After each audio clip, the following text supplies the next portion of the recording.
نحمداللہ العظیم ونصلی علی رسولہ الکریم اما بعد۔ قرآن کریم اللہ کی ایک عظیم کتاب ہے۔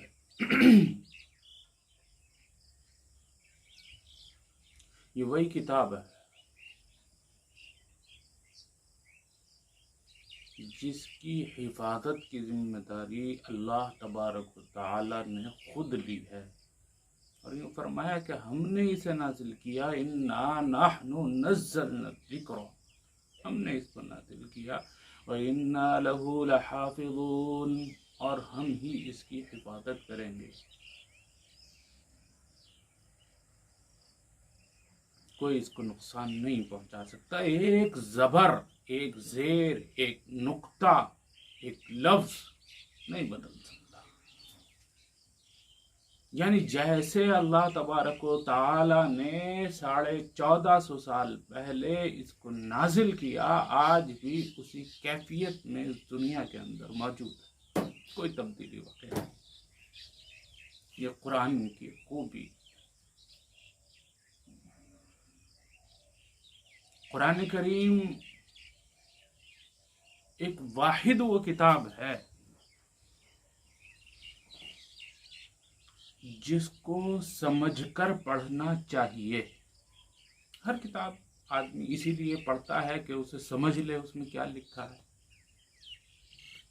قرآن کریم کو بھی اسی لیے پڑھنا چاہیے کہ اللہ تبارک و تعالی اس کتاب کے اندر ہم سے کیا کہتا ہے ہمیں پتہ چلے۔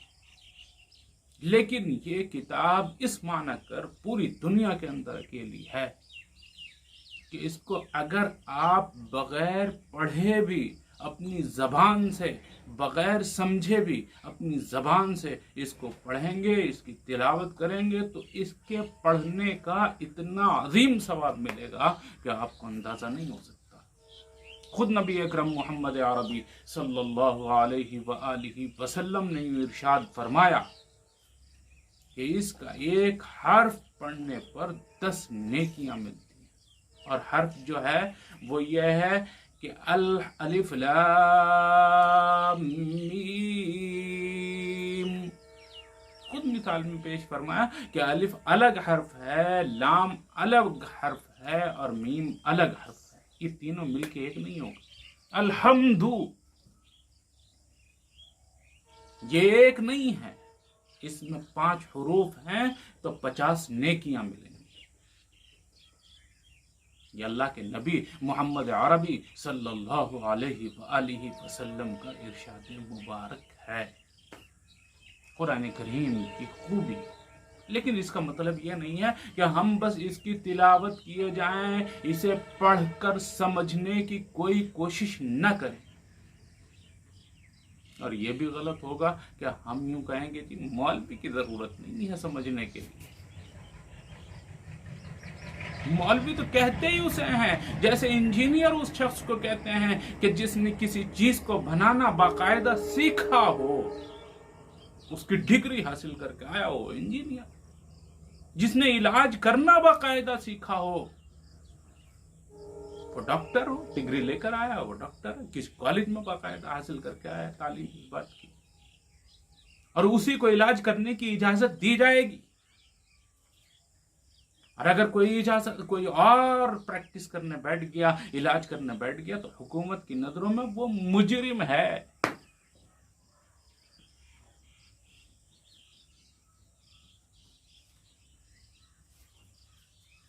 یعنی کوئی سی بھی تعلیم حاصل کرے آدمی، اس میں اگر وہ تخصص حاصل کرتا ہے، کچھ خصوصیت حاصل کرتا ہے، تو وہ اسی کا ایکسپرٹ کہلایا جاتا ہے۔ تو یہ ایک طرح کی مولانا صاحب نے تعلیم حاصل کی ہے، قرآن کریم کو پڑھ کر سمجھنا سیکھا ہے، اور باقاعدہ کسی بہت بڑے مدرسے کے اندر یہ کام کر کے وہ آئے ہیں۔ انہوں نے دین کو سمجھا ہے دوسروں سے، انہوں نے کتاب کو اپنی مرضی سے پڑھ کر نہیں سمجھا ہے، دوسروں سے سمجھا ہے کہ کس طریقے سے اس کو پڑھ کر سمجھ سکتے ہیں۔ یہ مولانا کوئی برادری نہیں ہوتی مولانا،